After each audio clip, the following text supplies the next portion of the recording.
Hey folks, Brian here. Before we get started, I just want to ask those who are listening who have not done so to please like, rate, review, and subscribe to the Confessions of an Arcade Addict podcast. And to those who have already done so, thank you very much, and please tell a friend. Now then, on with the show.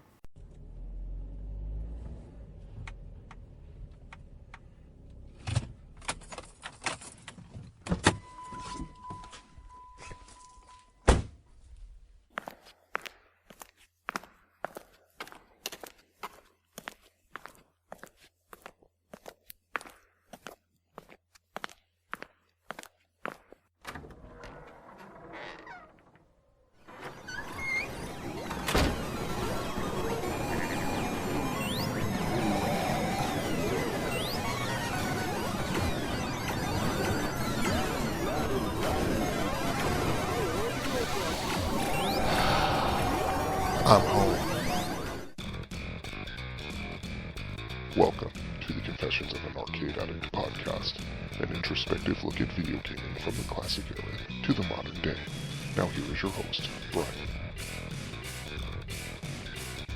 Hey folks, what's going on out there? Brian here, and this is episode number 23 of the Confessions of an Arcade Addict podcast. Let's see, I haven't been doing too much in the realm of gaming aside what I've been doing. Been playing Nova Drift, been playing Battletech when I can. I think I went to Pinball Pete's about 2 weeks ago. Just had to kind of decompress, so went with about $3 in quarters and, made a day of it. So, if my finances work out this coming weekend, I may be taking. Oh, that's right, I forgot. Geez, how can I be so ignorant? With the coronavirus going on, I was going to take my godson up to the arcade in Brighton, but I think we're going to hold off for a couple of weeks until this whole thing dies down. Um, Normally, I wouldn't be too concerned, but that place is very close quarters, and my godson has a repressed immune system. He gets sick very easily, and it would be a major health risk to him to go to a place like that, even though there aren't a lot of people in the place.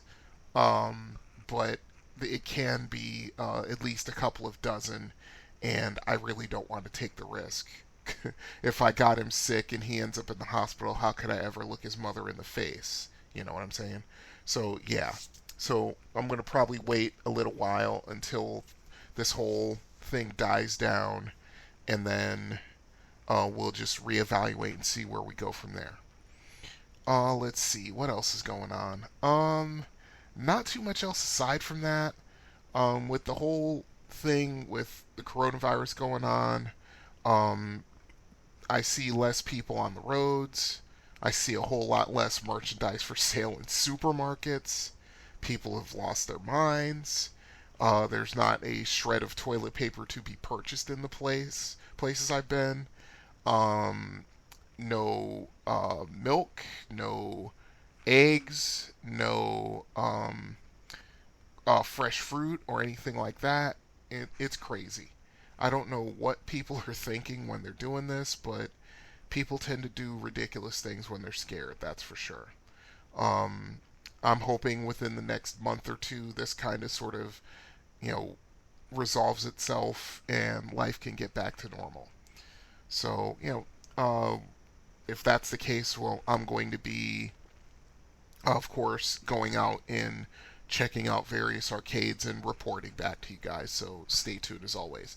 It just may be a little while until things get back to normal. I did a check of my email account. Nothing there. I did a quick check of the voicemails. Nothing there either. So if you are curious about this podcast, if you have any thoughts, um, ideas, suggestions, video games you would like me to cover, things of that nature, you can get a hold of me at arcadeaddictbrian, that's all one word, at gmail.com. And there's also a voicemail line for the show. The number to that line is 734 743-2433. Also, social media is up and running as we speak. On Facebook, just make a search for Confessions of an Arcade Addict. It'll take you right to the page. And there's also a group page for discussions and so forth. I attached that to the main page. Let's see. On Instagram, it is Arcade Addict Brian. On Twitter, it is Arcade Addict _B. And Tumblr.com is tumblr.com/blog/Confessions of an Arcade Addict. So there are various ways to get a hold of the show if you're so inclined. Don't be shy. So if that's the case and nothing else is going on, so let's get on with the show. Let's get to the arcade rundown.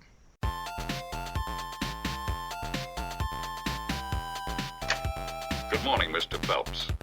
Your mission, Jim, should you decide to accept it, is to make Stepan believe Townsend's information. As always, should you or any of your IM force be caught or killed, the Secretary will disavow any knowledge of your actions. This tape will self-destruct in 5 seconds. Good luck, Jim. Arcade rundown. The arcade in Brighton, Michigan. Okay, just to catch you up to speed as to when I discovered this place, the year is 2014.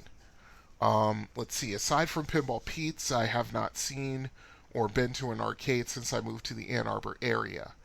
There have been various places with game rooms, bowling alleys, and things of that nature, but nothing even close to a full-blown arcade, aside from Pinball Pete's. And Pinball Pete's is decent enough, but their steady increase in ticket games over the years didn't really make me want to go there a whole lot. I mean, they have plenty of old school games, but they used to have more, and I was more inclined to go there. But once they really started making a push towards ticket games, and I understand why. I've talked about it in the various episodes up to this day, so I don't need to go into it. I understand why, but it just isn't for me. Ticket games are expensive. I don't think you're getting quite the return on the quote-unquote investment that you're making. I took my son to Pinball Pete's and actually played ticket games with him, and I spent a good $10 to $15, and all that bought me with the tickets that I got was a couple of small plastic toys for him. So yeah, I really am not a big fan of ticket games, if you hadn't noticed. Usually I'll go to Pinball Pete's when I was getting my car serviced and I didn't feel like hanging out at the garage, or if I wanted to decompress after a long day at work and also working my side hustle at the same day. One of the previous jobs I had was working as a driver for a steel treatment company, and at this time I was working for them part-time only. The route that I would drive would take me from the plant in South Lyon, Michigan, all the way out to Lansing and in that area and back again. I'd always wanted to check out the Pinball Pete's in Lansing, but I never had the time to do so because I was usually in the Lansing area before the place opened. One day I just decided to get off the highway. I was heading back to the shop, and I decided to get off at the Grand River Avenue exit, because usually I'll stop there and get something to eat before I go back to the shop and clock out for the day. So I decided to take Grand River back to the shop, and I was glad that I did. While heading eastbound on Grand River Avenue, I come around a bend in the road, and I see a sign that says The Arcade. And that immediately got my attention. I get a little closer, and I see there's a small building set back from the road at a parking lot. So, of course, I pulled over immediately, pulled into the parking lot, and went to check it out. The place was closed. I'm trying to remember what day it was. I think it was a Tuesday. But the place was closed, and I looked and I saw the signs showing, the sign on the door showing the hours of operation. They were only open on the weekend, Friday, Saturday, and Sunday. I looked at the windows, and the place was completely dark on the inside, but considering it was like, what, 1 o'clock in the afternoon, I could see inside, and I could see, and what I saw, I was really encouraged by. It was the whole floor area was filled with classic arcade games. That, of course, got the 12-year-old inside me, got his interest almost immediately. So I got back in my van and headed back to the shop, but I resolved to go to this place as soon as I could, and a few weeks later I did. Um, it was a Friday after a long day at work, and had to attend a benefits meeting for my job. I didn't leave until close to 6 p.m. The good thing is that I'd just gotten paid the day before, so I said, why not? I have some time. The bills are paid or almost completely paid, so I said, yeah, let me go over there, see what it's really about. So I went there. I got $20 out of the ATM from the convenience store next door. Got 120 tokens from them and started playing games. Um, as I said when I did a overall rundown of the arcades in Michigan, this place had potential leaking from every pore of this place. There were machines everywhere, although only about 60% of them were either, I'd say, excuse me, 60% of them were either out of order or in various states of assemblage or disrepair. All of the games that were working were 2 tokens to play, and the late model pinball machines were 4 tokens. I think they had just moved in when I saw them a little while, the couple of weeks ago. Um, and I think they were in the process of getting the place set up. But I think they got the machines that were working plugged in and ready to go so people could come in and play the games and they could get a little business going. Um, but that being said, it was still a little frustrating to see machines that were in shrink wrap or that weren't fully assembled that couldn't play yet. With that in mind, after I played some games and I had to go home because it was by the time I left, I think it was after 8 o'clock. So I had to get home and take care of business. Um, After when I got home that night, I decided to write a review on the place on Yelp. Um, and I think I was fair in both my praise and critique of the place. I honestly do. I gave them 3 stars at the time. Smash cut to almost 3 years later, when I actually had time to go there when I wasn't working. My main job and my side hustles were taking most of my time, and it was also a financial issue as well. Um, I still had a whole bunch of tokens from the place, so I said, hey, let's go over there after work. Why not? So after work, I got in my car. Oh, actually, I wasn't working that day. I went up there straight from home. I went up there. When I got there and walked in the door, um, I had found out that they had switched from the tokens that they were using to the flat fee free play option, which was a big step in the right direction as far as I was concerned. For those who don't know, that means that all of the machines are set on free play. All you do is pay a flat fee when you walk in the place. At this place, they give you a wristband to let them know that you are a paid customer, and you can actually leave, go get something to eat, or go do something and come back, and you get your money's worth. You really do. Um, let's see. When I was playing the games, they had a lot more working machines. Um,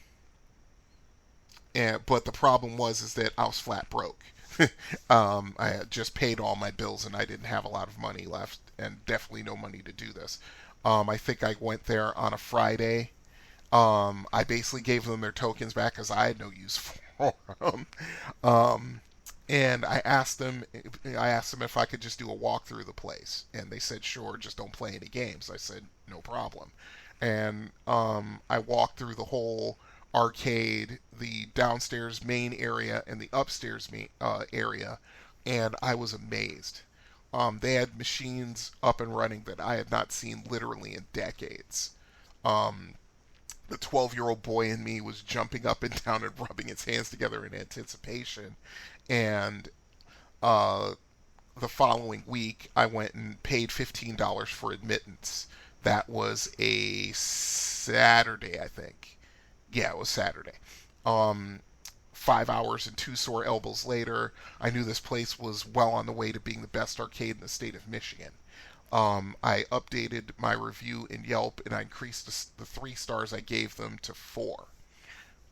Since then, we're talking when I went there the second time, I think it was like December 2016, I think 2016 or 2017, somewhere in there. Ever since then, I've been there multiple times. I go there as often as I can, and they've gotten better. There was one time where they were in the middle of getting all of their machines on the second floor down to the first floor, and they were trying to figure out what machines to keep. Um, I love this place. It's one of the best arcades I've ever been to, and I've been to more than a few, not just in the United States but also Canada. And the only thing that place needs now is a bigger space. Because when you go in there on a Friday, Saturday, or Sunday, and they're doing pretty good business on all 3 days, um, they usually will.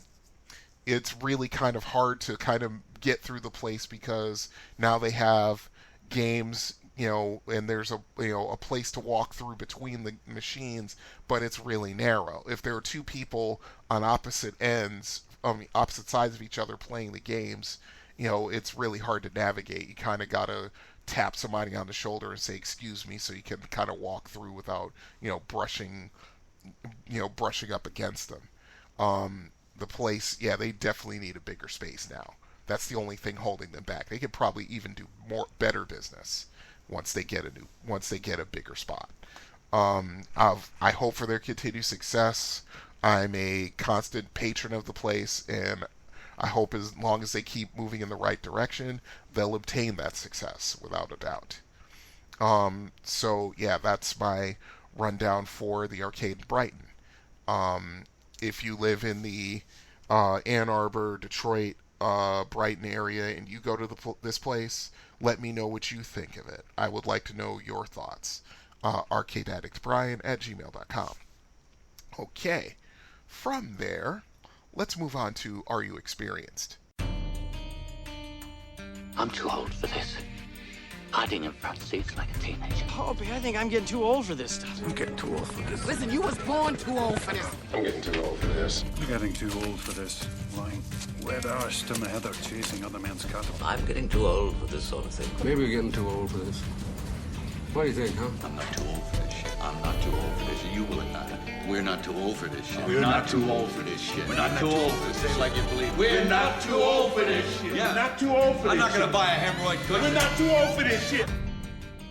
Are You Experienced? Star Trek Strategic Operations Simulator. Oh man, this is one of my all-time favorite games by Sega. Of course, as you will probably hear in my on the road segment that I've already recorded, you will know that I'm a Star Trek head, and I've been that way since I was like 4 years old. I still watch the Star Trek episodes to this day. I watch the movies whenever they're on the cable channels, the movie cable channels. I will put them on my DVR, watch them a couple of times before I delete them, but that's just how it is. As we speak right now, on Heroes and Icons channel, that's channel 166 here in Ann Arbor. The Heroes and Icons channel is showing Star Trek Enterprise. They do this wonderful thing where 6 nights a week they show all the Star Trek series in order. That's of course the classic Star Trek, Next Generation, Deep Space Nine, Voyager, and Enterprise, and they just keep playing them. And they've been doing this for several years, and it's really awesome. It's one of the best things going on TV, in my opinion. But yeah, getting back to this game. This game came out in the Wikipedia says 1983, but I think it was actually 82. I think it was like late 82 when it came out because it was 1982 when Trommelmall Arcade got this game, But speaking of Wikipedia, let's go and read some information from it. Okay. Star Trek Strategic Operations Simulator is a space combat simulation arcade game based on the original Star Trek television program and movie series and released by Sega in 1983. It is a vector game with both a two-dimensional display and a three-dimensional first-person perspective. The player controls the Starship Enterprise and must defend sectors against invading Klingon ships. The game was presented in two styles of cabinets, an upright stand-up and a sit-down semi-closed deluxe cabinet with the player's chair modeled after the Star Trek The Motion Pictures bridge chairs with controls integrated into the chair's arms. Side note, I would love to actually see one of those machines and actually play it. But yeah, just the stand-up machine was pretty cool. I'm looking at the picture in Wikipedia of the upright cabinet, and yeah, it was pretty awesome. Let's see. Star Trek was ported to the Commodore 64, the TI-99, Atari 8-bit family, Atari 5200, Atari 2600, VIC-20, ColecoVision, and Apple II. And on a side note to that, the Atari 2600 version, it was excellent. It's one of the best arcade translations they ever did for the 2600. I know, because I bought that game. Let's see. Going on to the gameplay. The game makes use of painstakingly synthesized speech, since memory costs at the time made the use of sampled audio almost prohibitive. Unlike most arcade games of the time, the player is presented with multiple views of the playfield. Throughout the game, survival depends on the player's ability to effectively use and manage shield energy, photon torpedoes, and warp energy. These are replenished by docking with star bases, which sometimes must be saved from destruction at the hands of the Klingons. The control system for Star Trek employed the use of a weighted spinner for ship heading control, while a series of buttons allowed the player to activate the impulse engines, warp engines, phasers, and photon torpedoes. The phaser button was simply marked fire. The warp button was deliberately placed farther away from the rest of the buttons in order to force the player to reach for them in the heat of battle. That's actually a pretty interesting thing. The sit-down version of the game had a convenient location of the warp button at the right-hand thumb. Let's see. Electronic Games stated in August 1983 that Star Trek is sure to be a top grosser in the arcades this year. If you could squeeze through the crowd around the machine, you may never want to leave. Analog Computing wrote in January 1984 that the Atari 8-bit version sounds a lot like Star Raiders, a classic worth aspiring to. Purists will shake their heads and say the first is always the best, and in this case I must agree with them, adding that the arcade version was superior. The magazine concluded that this incarnation of Star Trek probably won't impress a hardcore Atari computer gamer. Probably not, because I knew a couple of those guys, and yeah, they were not easy to impress. Let's see. My experiences with the game. When this game came to the Trumbull Mall Arcade, I could not have been happier. It's true. It was several months after the theatrical release of Star Trek II: The Wrath of Khan. I'd already seen it several times at my local neighborhood theater, so it was fresh in my mind. I honestly think this is one of the best vector games of all time, and Sega had put out some great ones like Space Fury and TaxScan. From the moment you hit start and you hear Spock's digitized voice welcoming you aboard, the game is an experience. From hunting down Klingon battlecruisers to saving your star bases and saving yourself by docking with them, to Scotty's voice telling you the damage was repaired, to the showdown with Nomad, the game was an instant classic as far as I was concerned. And I still feel that way today. Yeah, I mean, I still play this game in emulation, and it's still as much of a challenge now as it was back in the early 1980s. So those are my thoughts on it, and let's once again pivot right into time for some Stragedy. I'll be damned. What happened? Combat tactics, Mr. Ryan. Oh, I never should have doubted you, boy! There's a plan in everything, kid. And I love it when a plan comes together. Hey, it's about time for me to employ Okay, time for some strategy. Um, these are, of course, my notes on the game experience, the scoring, and also tips and tricks on how to get good at it. So here we go. The game starts out easily enough. It's just you as a Starship Enterprise, a star base, and two Klingon battle cruisers. One will move towards the star base and attack it, while the other one shoots at you. In my experience, there are two ways to play this game. You can either go for points by not docking with star bases until you absolutely have to, or you can go for the long play by docking with them every chance you get, building up your shields, photon torpedoes, and warp drive. There's no real right or wrong way to play this game, although I usually try to go for points in later sectors by docking at one star base and leaving one alone. The further along in this game you do this, the more bonus points you can gain, but you put yourself at significant risk, especially once you start in sectors 3 and 4 when things really start to get crazy. The point breakdown is 25 points per Klingon cruiser times the number of rounds you are on. The star bases are 1,000 points times the number of rounds you're on for undocked star bases, and 250 points times the number of rounds for star bases you have docked at. So the upshot of that is that the number of star bases you leave undocked, that can really add to your score later in the game because the multiplication of it keeps going up and up and up and up. And it gets really, really crazy in the later sectors from like Sector 3 and on. I always go for the Klingons who are attacking the star bases first, and depending on what kind of playstyle I'm going for, I either dock in it or I swing around and blast the purple label cruisers trying to destroy you. Use warp drive if you have to in order to save the star bases, because in later sectors Klingons are firing photons out like crazy, and if you're trying to save star bases you need to get them as soon as possible, because in later sectors star bases won't last for more than 10 seconds. There's a saucer that comes out on random sectors. The saucer moves perpendicular to the way the Enterprise moves, in that if you try to fly towards it, it will fly away from you. If you fly away from it, it'll fly towards you, and that's a good thing. If you want to nail that saucer for 5,000 points, you have to turn your back to the saucer and fly away from it, which means it will approach you faster than your ship at full impulse. Stop when it gets close to touching you, swing around, and blast it with your phasers. If it touches you, it will drain your warp energy, so don't let that happen, because in later sectors you're going to need your warp drive.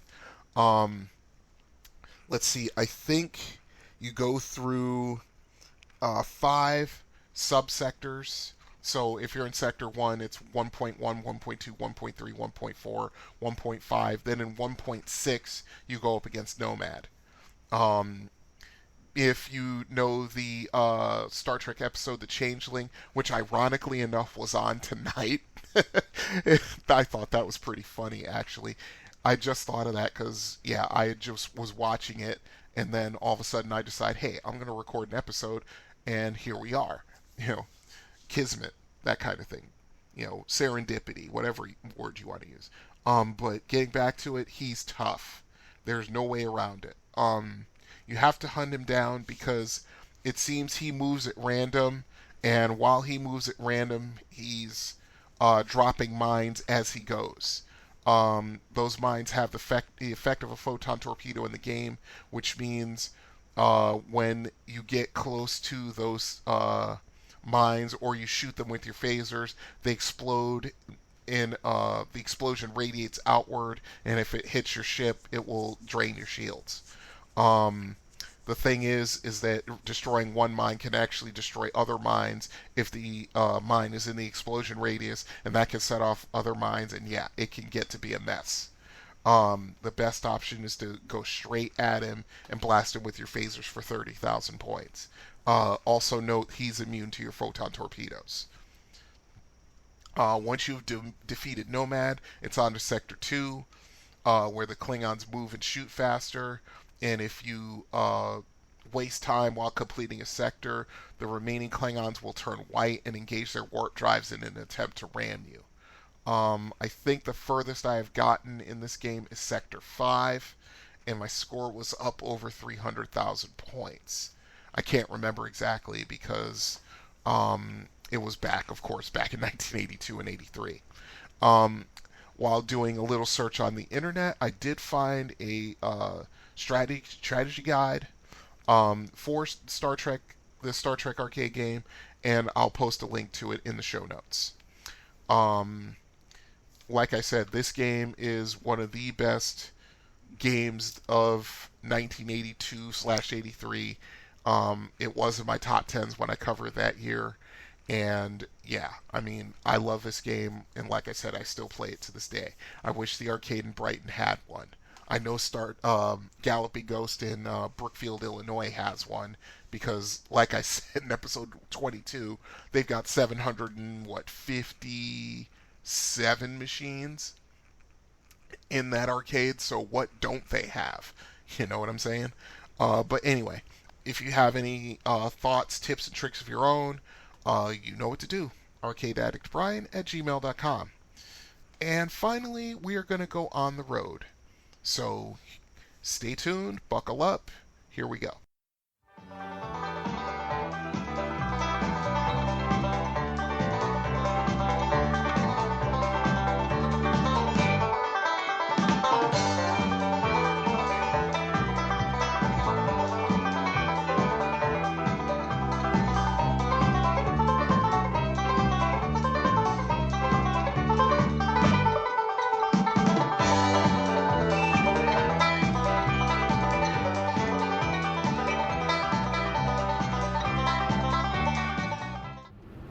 Started when I was about, oh goodness, I would say probably like 4 years old. This is like one of the earliest memories I have. I just remember it was 1973. It may even been 74. My memory's a little fuzzy, but it's one of the memories I have. I just remember just sitting in front of the TV one day, and it was like, oh goodness, it was like, I'd say probably it was winter time because it was dark outside and it was only like 7 o'clock, 7 o'clock. I was home. Well, of course I was, because I was, I just had gotten out of the toddler stage. I'm a child. I was with my grandmother. Was watching me, and she basically, while she made dinner, she just plopped me down in front of the TV and turned it on, and I would watch. And I just remember seeing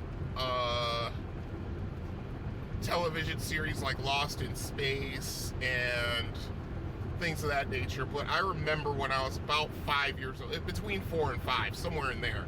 But this is one of my earliest memories, is that I remember watching Star Trek. And I hate to say it like this, but yeah, I was fascinated. Fascinating. And from that point forward, that sort of changed my outlook on things. Even though I was like a 4-year-old kid, I was like, Captain Kirk is really cool. Mr. Spock is awesome. That was how I felt about it. And I was always into Star Trek.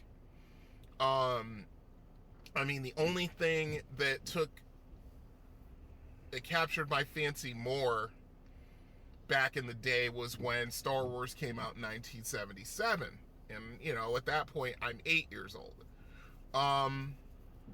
But throughout my life, I've always loved Star Trek, and I always loved the struggle of humanity and, finding its place in the galaxy and having to deal with their own, trying to, they say they overcame their shortcomings, but they really didn't. They were still struggling to overcome their humanity, struggling to overcome its shortcomings as a species.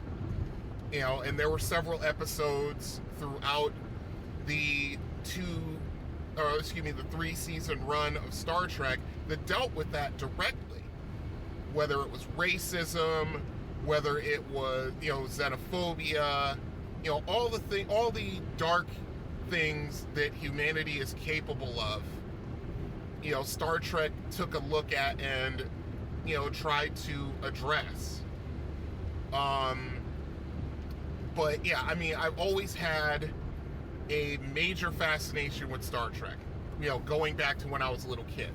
It even predates Star Wars by about 3 to 4 years. Okay, smash cut to I'd say probably 1979, 1980, somewhere in there. I'm like 10, 11 years old. At this point, I'm hanging out at the mall a lot, as much as I could anyway. Especially during the summer, I was there a lot when I was a kid. And when I wasn't in the arcade playing games, I was walking the mall. I was going to the department stores and checking out the toys and checking out the electronic games that they had. And, I would go to, the department stores. I go to, I can't remember what the toy store was before it was KB. I've forgotten the name of it. But there was always a toy store in that mall. KB took it over, I want to say, in like 1981, maybe even 80. No, not 82. It was 81. It was 80 or 81, somewhere in there.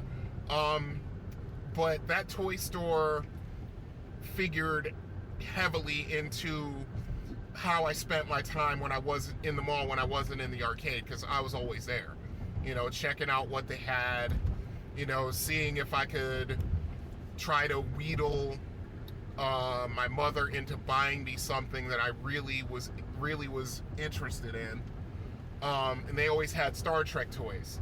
This toy store had like Matchbox and Corgi die-cast cars, like the more expensive ones in a glass case. I remember that. And I remember another thing they had these die-cast Star Trek toys. They had the Enterprise, they had the Klingon D7 battle cruiser, they had the the Romulan bird of prey and stuff like that. And then they also had like toys from other television series that weren't quite as well known, like say like Red Dwarf and stuff like that. But one of the things I used to do was go to like Radio Shack, which was on the same level of the mall as the arcade was. It was just to the south of the erstwhile food court. I couldn't call it a food court because they didn't have a lot of restaurants back then. They had an Orange Julius, they had the Italian restaurant, which I talked about. They had the chocolate chip cookie company, and every time I think of that place, I can just taste those Toll House chocolate chip cookies. Oh my God, they were so good, but man, were they expensive. We're talking like, what was it, $5 a pound, which was a lot to a 10-year-old kid. That's a lot of money, because I remember when my mother used to give me allowance, when I first started getting an allowance, I would get like $5. And then I was able to negotiate that to 10. Then I negotiated again to 20 when I was older. I think I was like 13 when I got that, when I was able to manage that one. But anyway, so I used to go to Radio Shack a lot, and of course they had their TRS-80 computers there, and they had some electronic games and things like that. And I remember one day I walked in there and they had a Star Trek game. I can't remember what they called it.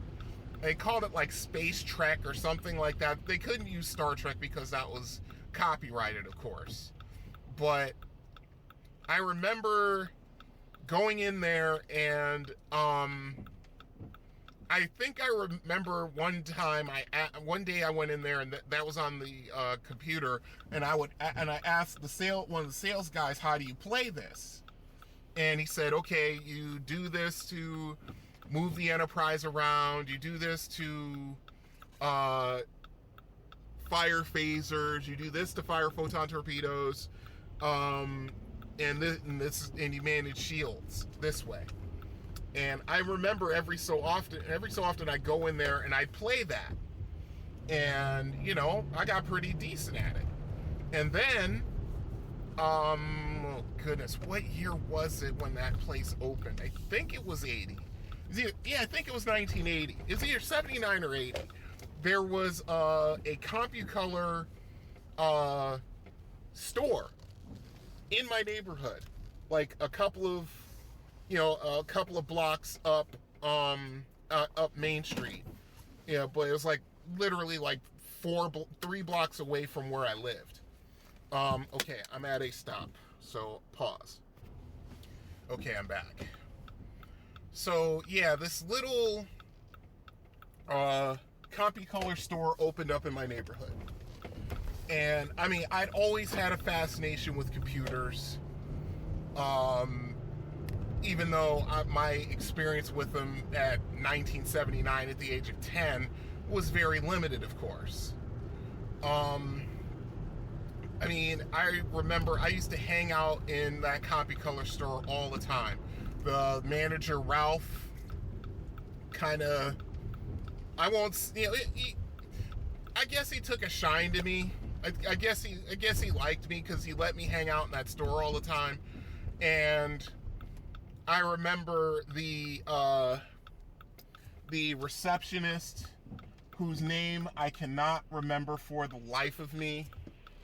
My memory's saying her name was Betty, but I know that's not right. She was this beautiful, beautiful woman, and of course, I was just smitten with her. She was nice. She was always nice. Yeah, I can't remember her name for the life of me, but she was always nice to me. She let me hang out in there for hours at a time. And I basically learned how to operate their computers. But it was just more or less to play games, of course. And one of the games they had was a Star Trek game. It was pretty much the same premise as the TRS-80 Star Trek game. Pretty much the same exact game, just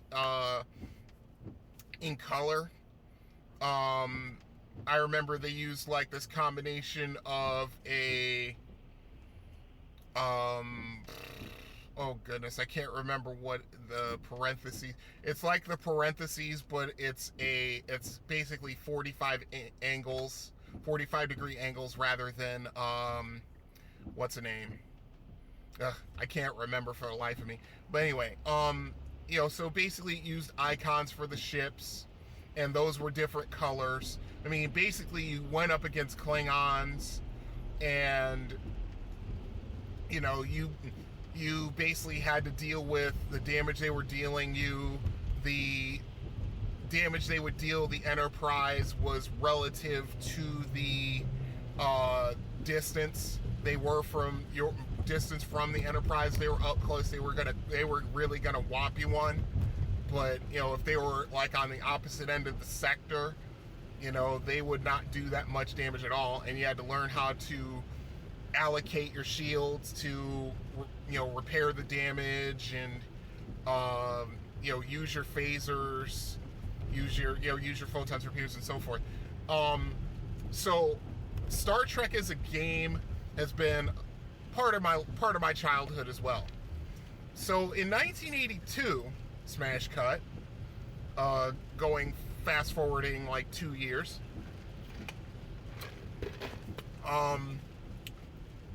so I walk in the arcade one day in Trumbull Mall, and there's the Star Trek strategic Operation Simulator. And I'm like, this is a cool freaking game. I mean, it's almost the perfect representation of Star Trek in arcade form. Yeah, so I have text message.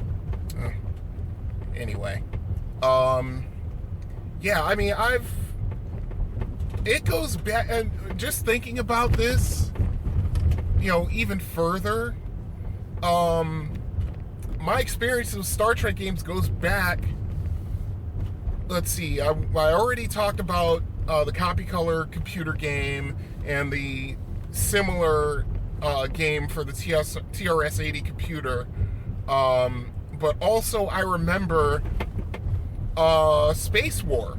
That was my first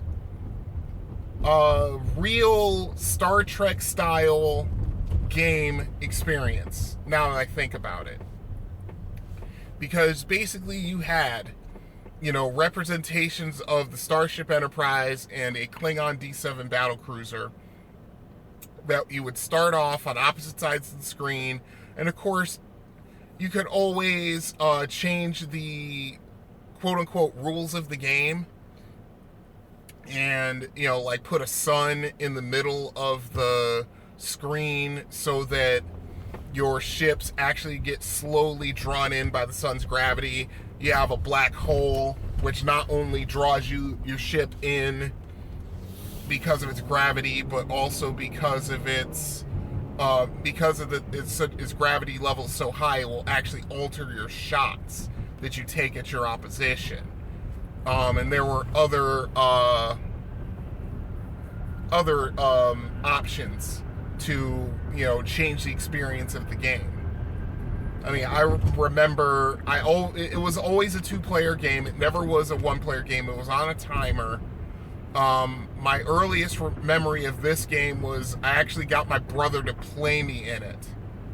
Of course, that goes... New text message. Of course, that goes back to...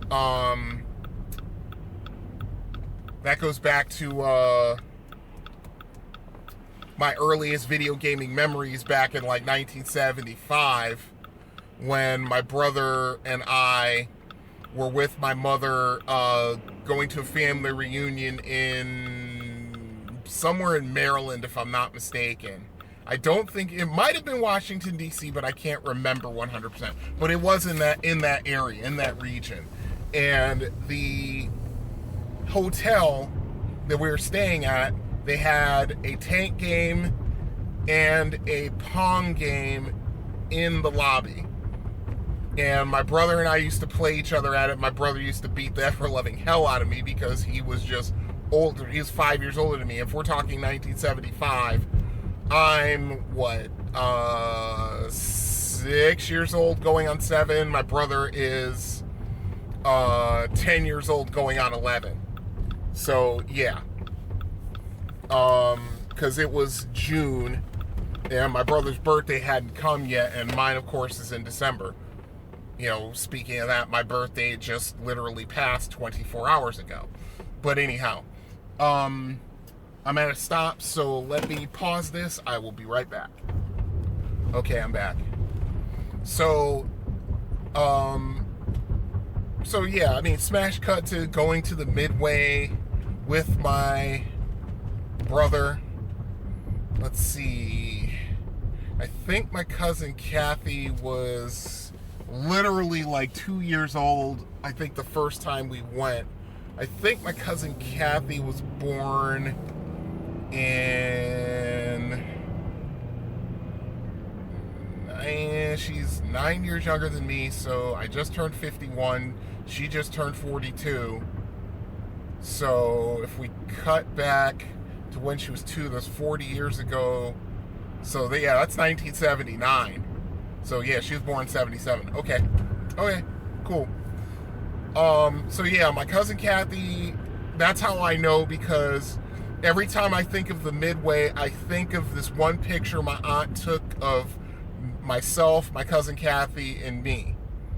My brother was holding my cousin Kathy, and I was standing like in front of my brother, like slightly to the right or something like that, smiling into the camera as the picture's taken. Let's see, if it's 1979, that makes me 10 years old. My brother is 15, or 14, about to turn 15, and my cousin Kathy's 2 years old. So yeah, my first, just using that process of elimination, my first experience with the Midway is 1979. I thought it was later. I thought it was 80, but I think it was 79. I think I've got the math right finally. Like I said, as you get older, folks, your memory gets fuzzy and hazy, and things that you think happened at this time actually happened at that time, and so on and so forth. It's not fun. Getting older is not fun once you get past, I want to say, 40. But anyway, I digress. So that's my first experience with Space War, which was more or less Star Trek. Of course, I've already spoken about Star Trek Strategic Operations Simulator earlier in this show. That's another game. Another game that I remember, which was a Star Trek game, was a game by SSI called The Cosmic Balance.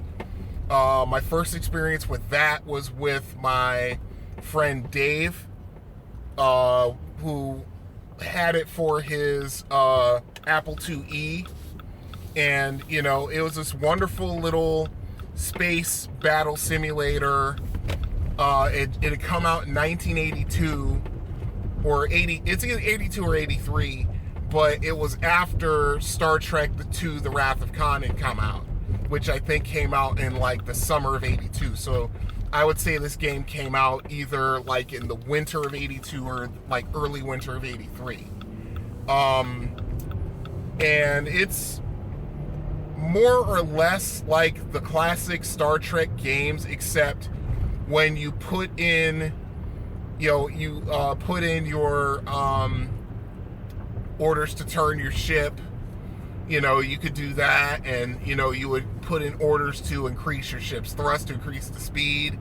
You had various types of phasers and photon torpedoes. You had 3 types of phasers: light phasers, heavy phasers, and siege phasers. Each one of those do more damage than the last. You had photon torpedoes, of course. You had plasma torpedoes as well. You had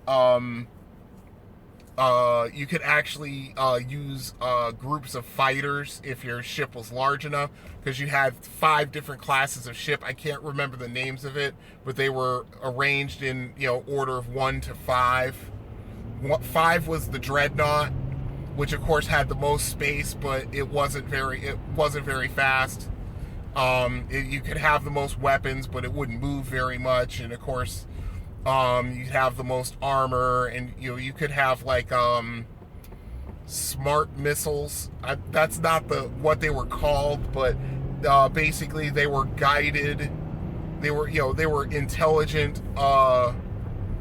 They were intelligent missiles of projectiles that would follow your ship around, and they would impact you. They would do damage to you. Of course, the longer they're out and around, the less damage they did. Same thing with the plasma torpedoes, a la the Romulan birds of prey, like in the Star Trek episode Balance of Terror. They have a range limit, so if you could just get away from them and not take the shot head on, they wouldn't do as much damage to your shields. So you could have up to 4 ships per side. And they even had combat scenarios. One, of course, was the classic USS Enterprise versus the USS Reliant, straight out of Star Trek II: The Wrath of Khan. And they had the Enterprise with its complement of weapons, and of course the USS Reliant with its complement of weapons.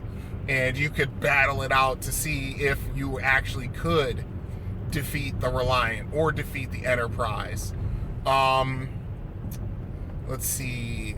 So yeah, I mean, and basically you were trying to batter down your opponent's shields and inflict damage on their hull.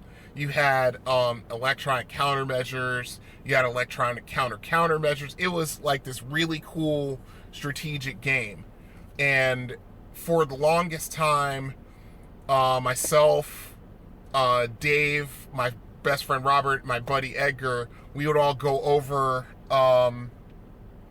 Dave's house sometimes, and we just get together and over there, and we'd play music, and Dave's mom, bless her heart, would make us food and drinks and so forth, and every once in a while I would talk to Dave's grandfather, who was a nice guy. Really good family. Dave's family was, it was really cool. But yeah, we would gather in Dave's room, and we would just have these, massive game playing sessions. We'd play Cosmic Balance. We'd play Montezuma's Revenge, I think it was, which was a really hard game. They would play like the first version of Castle Wolfenstein, which was interesting, and stuff like that. So that was another thing we used to do. We used to each one of us would create a ship. That was the other thing that was great about the Cosmic Balance. You could build your ships. You could build them. You could do these really lightweight ships that moved really fast and maneuvered really fast, but wouldn't have much in the way of armor or weapons or shields. They relied on speed to get them through. You would have these custom scenarios. There were a whole bunch of them. I just can't remember them all. I think they had 7 different game scenarios. I do have Cosmic Balance for the Commodore 64, my Commodore 64, and for emulation. I got into it for about a year, then I sort of got away from C64 emulation for whatever reason. But anyway, that was a wonderful game. Let's see. Of course, there were a couple of Star Trek games that were out for the PlayStation 2, which I own. One's called Shattered Universe, which is really interesting. And the other one was Star Trek Encounters, which is probably one of my favorite Star Trek games. If I had to make a top 10 list, I would probably be in the top 5 or top 3. Moving further along, I didn't see another Star Trek game until I actually got into Star Trek Online in 2015. And I shudder to think how much money I spent on that game because it was an ungodly amount, because I didn't have the patience to grind for certain things or to grind for enough currency to buy certain ships. And that's of course how they get you, because you can grind for them, but it's sometimes tedious work, and it gets to be a little aggravating sometimes. And sometimes I would just throw I just buy 2,500 of the energy credits. I think that's what they are. Or are they EC? No, it's a different kind of currency. Energy credits were something that you would get through completing missions, destroying enemy ships, and selling items that you get. I can't remember what the other currency is for the life of me, but it's not important. But that is another one. I have always loved Star Trek, like I said, since I was a little kid. The original series, Star Trek Next Generation when it came out in 87, Star Trek Deep Space Nine when that came out in 1993, I think. Star Trek Voyager, when that came out in 1996. It's either 95 or 96. Then, of course, Enterprise, when that came out in 1999, I believe. It's 99 or 2000. And, of course, the classic films. I could talk about those forever. To a limited extent, the J.J. Abrams universe. I mean, I think they were kind of onto something when they did the first movie, but as always in modern day Hollywood, just too many people get into that and they hire the wrong people for it, and just so on and so forth. I've always been a Star Trek fan since I was a child. I'm still a Star Trek fan now. Shout out to the Axanar crew. As much as CBS doesn't want you to watch it, I recommend it. Go to YouTube and just type in Axanar, and that's Axanar, as in the Axanar Palm of Bravery, one of the medals Captain Kirk was awarded. It is a wonderful, wonderful fan movie, and they're shooting now. They wrapped up the first part. They're going to start shooting the second part, I think, after the holidays. Then they're going to put it out. CBS tried to stop them, but and they're still trying to stop them to this day, because quite honestly, if you don't watch Axanar itself, watch the 4 Years War Prelude to Axanar, part 3. That is a trailer for the actual episode they're shooting now. They did that fan fiction, I think, back in 2012. And that is more Star Trek than anything that has been put out since the first J.J. Abrams Star Trek movie.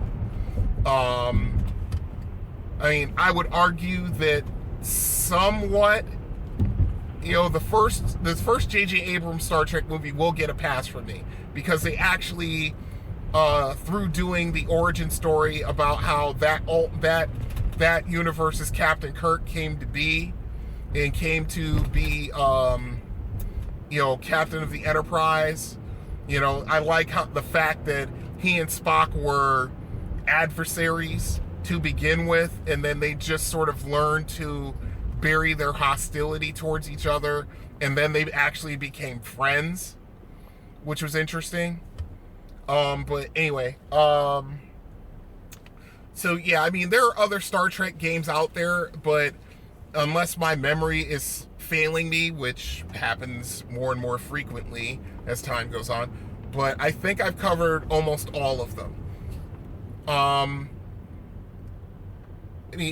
Star Trek, from a video game standpoint, there are so many great games that if they're not officially licensed Star Trek games, like Strategic Operations Simulator, like the games for PlayStation 2, like Star Trek Online, there are those that capture the essence of Star Trek, even if it's just, a combat game, like Space War, like the Star Trek games for the Copy Color and TRS-80 back in the day, like the Star Trek game they made for the Commodore 64, whose name I cannot remember. Of course, they couldn't use it as Star Trek, but it was Star Trek. They use Klingons, they use Romulans, the everything was there. It was just they couldn't use the full nomenclature back in like the late 80s. I think that game came out in 88. It's either 87 or 88, I think. No, later than that. I think it was like either 88 or 89, because it came out after I gotten my Commodore 64, so it had to be 88 or 89. Let's see. But yeah, there are plenty of games out there that, they're made by Star Trek fans, that capture the essence of Star Trek. And, you know, they're great games to play. And if you have the time, you know, I mean, I've given you the list, the rundown, if you will. You know, you can go out and find these games. You can find Space War in emulation. You can find Star Trek Strategic Operations Simulator in emulation. You can probably find a TRS-80 emulator, or even a CompuColor emulator if you're so inclined to do so. You can find Cosmic Balance for the PC. You know, I know it's out there. You can find, you know, there's almost everything. I mean, Star Trek Online is probably not going anywhere.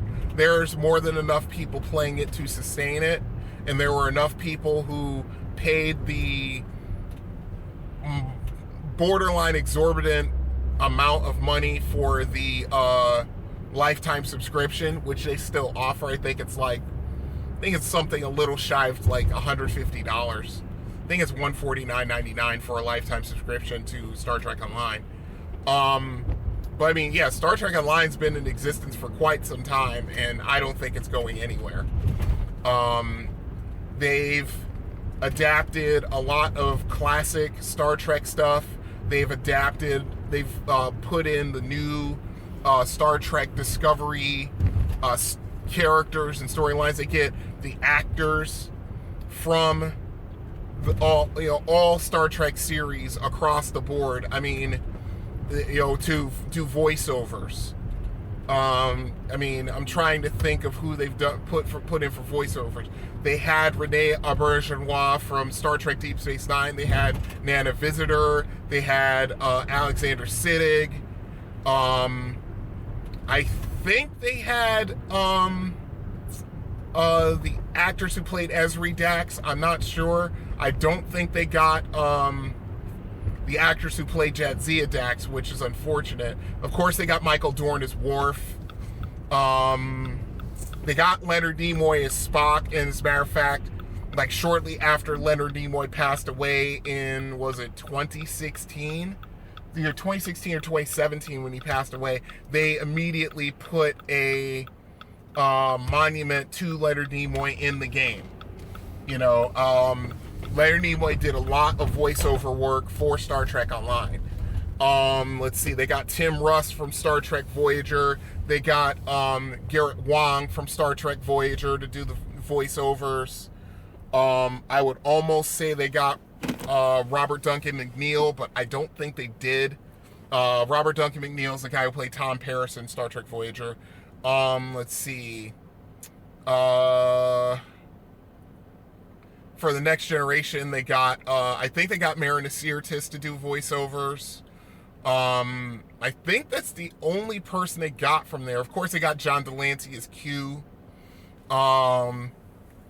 Let's see, they got several actors from Discovery. I'm not sure if they got anyone from Enterprise. I don't think they did. I'm not 100% certain they did. I mean, I'm fairly certain that Scott Bakula didn't do voiceovers. I'm not sure about any of the other actors or actresses who played in Enterprise.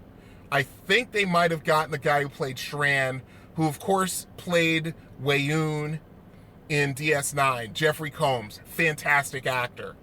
One of the best character actors of all time, but especially in Star Trek. But anyway, I'm rambling, and I'm trying to wrap up my route for tonight so I can go home, because I've got, God only knows, I've got 20,000 things to do when I get home. But anyway, so this is Brian saying, live long and prosper, au revoir. This has been the Confessions of an Arcade Addict podcast. All music has been provided by Kevin MacLeod. You can find his music at incompetech.com. You can contact the show by email at arcadeaddictbrian@gmail.com, or you can call and leave a voicemail at 734-743-2433. Until next time, you have been listening to the Confessions of an Arcade Addict podcast. See you then.